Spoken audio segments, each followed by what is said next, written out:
And so that was a thrilling experience. And while I was doing it, the famous sexologist, Dr. Alfred Kinsey, came to visit me because he wanted to see these paintings. So there's a photograph of me with Dr. Kinsey in the house, which Crowley called the Abbey of Thelema, which means the will. Whom you very early on started doing film as Curtis Harrington, with whom you started Creative Film Associates, went down to Sicily in 1955, and you actually visited the Thelema Abbey, or you made also this documentary, which is unfortunately lost, another of all these films that, especially as Daniel pointed out yesterday already, would all be so interested in seeing. But this place was in the 20s a kind of occult commune. Well, it was just a farmhouse that he did not own. He just leased it in 1920. And Crowley, it was the first commune of people living together who were artists.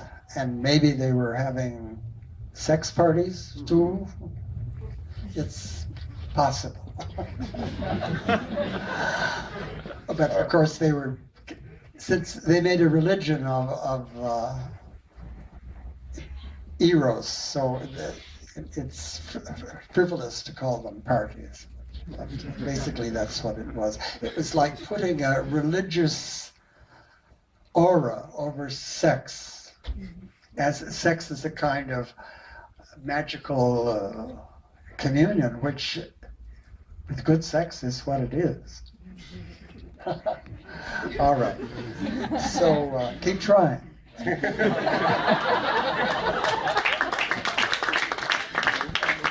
Crowley was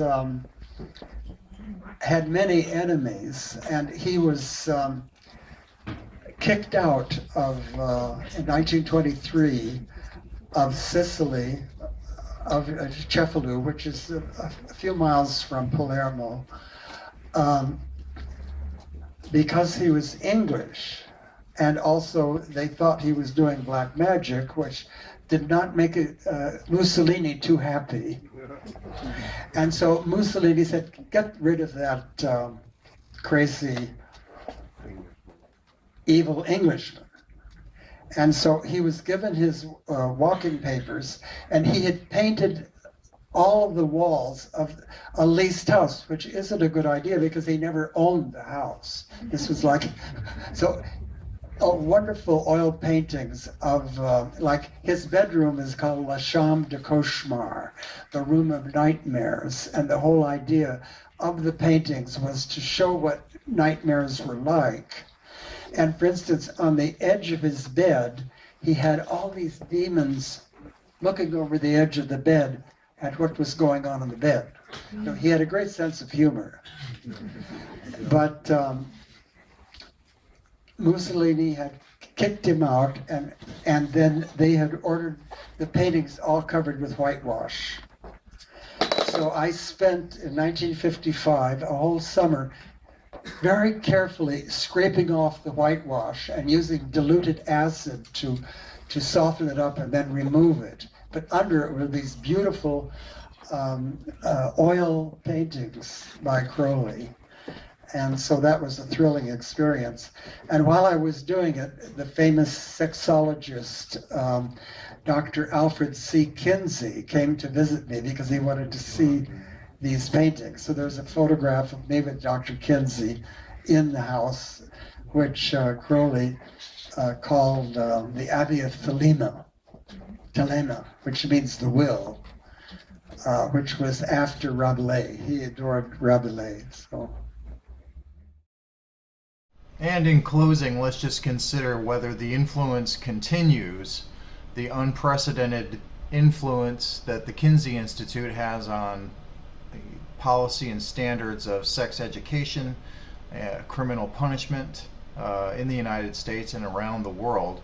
And that Kinsey was directly influenced and had a tremendous affinity for Crowley, while a friendship with Satanist Kenneth, for whom the Kinsey Institute to this day still operates an exhibit in honor of Kenneth Anger.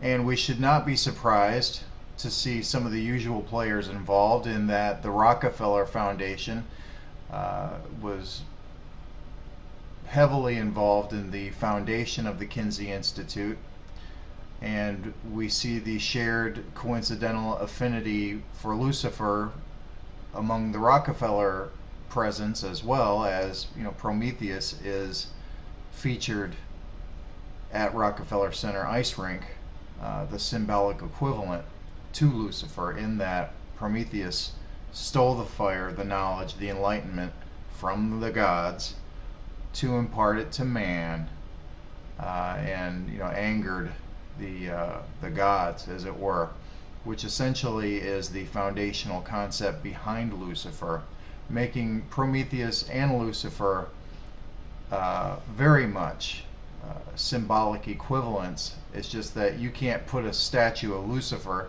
in the middle of a national institution without getting a little bit of flack over it. So they'll use Prometheus instead, and most people will be none the wiser. However, the connections are definitely there, very documentable, and unfortunately we see the results manifest in the complete depravity being passed off as curriculum to our children.